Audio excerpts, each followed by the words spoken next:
erupting volcano in Indonesia has already forced the evacuations of 30,000 people. Authorities say 100,000 more need to get out of the danger zone. That's our first story on CNN 10 this Wednesday. Before Mount Agung on the Indonesian island of Bali started erupting last week, it had been dormant for more than 50 years. Its last eruption was in 1963.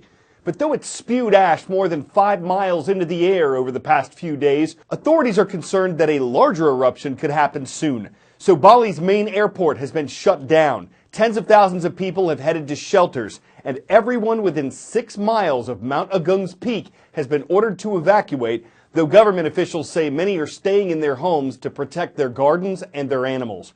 Besides the danger, though, there's an economic effect to all of this. Bali's considered an Indonesian island paradise. Its biggest industry is tourism. Millions visit every year, many traveling over the Christmas and New Year holidays. With thousands canceling their vacations, international airlines, local businesses, and street vendors could all lose money. One analyst says just having Bali's main airport closed costs the island about $18 million every day. The tourism industry has been hurt before by terrorist attacks and volcanic activity. The worst-case scenario this time around, according to experts, is if Mount Agung erupts on and off for several months. That would hurt Bali and Indonesia as a whole, but it's not unheard of on the Pacific Ring of Fire. There's one thing you need to know about the Ring of Fire. It produces 90% of the world's earthquakes. The Ring of Fire includes about 450 volcanoes. Many of them are submarine volcanoes, meaning they're underwater, as are 75% of the world's volcanoes in total. Now, the Ring of Fire is also called the Circum-Pacific Belt. It's the result of plate tectonics. The movement of the plates has created a nearly continuous series of oceanic trenches and chains of volcanoes stretching for 25,000 miles. In a horseshoe-shaped pattern from New Zealand past Japan, across the Bering Strait, and down toward the tip of South America. The plate movement also causes earthquakes. Because many of these earthquakes occur in the ocean, the Ring of Fire is also known for tsunamis, produced when the ocean floor is either forced to rise or fall. When a megathrust event happens in this region, the water is displaced and the water pushes ashore. Most tsunamis are only a few inches high. But there are times that wave and that swell can be as tall as buildings.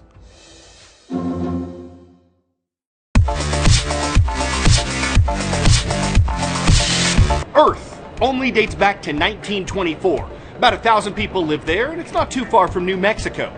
This isn't revisionist geography. This is Earth, Texas. Not Blue Earth, Black Earth, or Earth City, just Earth.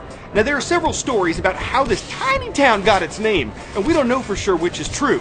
What we do know is that Earth is the only place on Earth that's just named Earth, except, of course, the Earth itself. Now, that's random and down to earth. Okay, NASA, the National Aeronautics and Space Administration, might have reinvented the wheel, or at least the tire.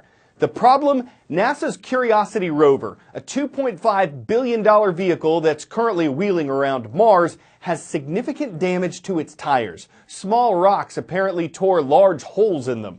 This may be the solution. It's called the Super Elastic Tire. It's non-pneumatic, meaning it needs no air. It's made of an alloy of nickel and titanium, and that apparently allows it to snap back into shape after being deformed by rocks or ledges or whatever else it might rove over.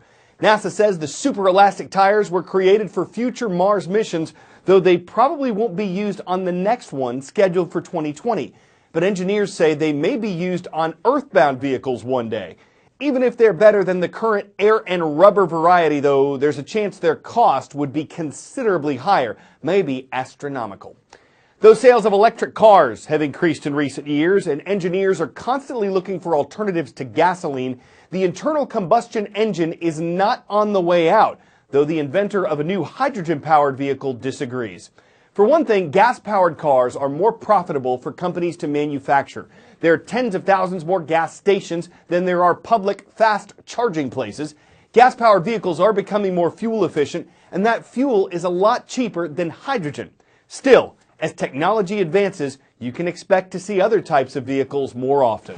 I don't think there's anything on the horizon that can be remotely as efficient as a hydrogen car. In a tiny workshop in Wales, just down the road from these sheep, a motley crew of engineers and designers from a range of backgrounds, astronautical engineering, nuclear submarines, Williams Formula One team, are building what they think is the car of the future. Weighing around half that of a Tesla S battery, or a small saltwater crocodile, or 2 grizzly bears, it emits pure drinkable water and barely makes a noise. This is the Rasa, as in tabula rasa or clean slate, and it's our first functioning hydrogen fuel cell prototype designed for type approval on the public roads. I'll just push it forwards so you'll see how light it is. I think the car looks fantastic. It does split opinion a lot because it's quite unconventional, but if you're producing a very, very small, highly aerodynamic and efficient car, that's what it's going to look like. It's got its clamshell doors. Of course, it's very small. It's not designed for any kind of vanity. It's designed to work. So if ever there was a case of form following function, it's the River Simple Rasa. So this is the boot, and the fuel cell and the hydrogen tank are all in this sealed compartment here, and this is a decent sized boot designed to be at least a week shopping for a family of 4, 2 EasyJet suitcases and a case of wine. Low weight is everything with the River Simple Rasa, and the whole car only weighs 580 kilos. Now compare that with Toyota, who produce by far the most significant fuel cell vehicle in the world at the moment. The Toyota Mirai, and they've sold 44 of those in England to date, well, that weighs 1,800 kilos. And the Rasa uses 1/13 the power to drive it. To refuel the car is a very similar experience to a petrol car. Put a hose in, press a button on the pump, and that automatically fills and gives you about 300-mile range in 3 minutes. One small problem, filling up might not be that easy. Until the refueling infrastructure exists for hydrogen, then it will always be a bit part player compared to battery electric. But that's set to change.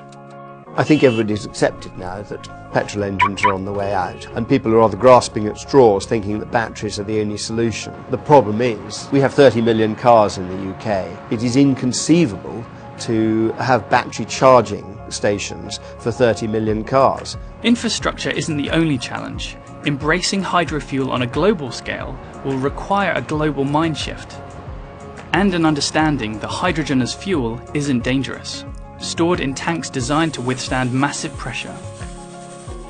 All this has won over the Welsh Government. Thanks to their backing and crowdfunding, Hugo Spowers' team will be releasing 20 cars onto Welsh roads in 2018. The River Simple story, and Hugo Spowers, who is behind it, is an astonishing story. He's really the Henry Ford of his day in many respects, and the fact that he's achieved what he has almost from his kitchen table is absolutely staggering. He's not in it for the money, he's in it for the principle of creating sustainability in transport as an ideology, really. With the global hydrogen fuel cell market expected to rapidly expand each year until 2021, you may well be seeing Hugo and his team's cars quietly on the roads in the near future.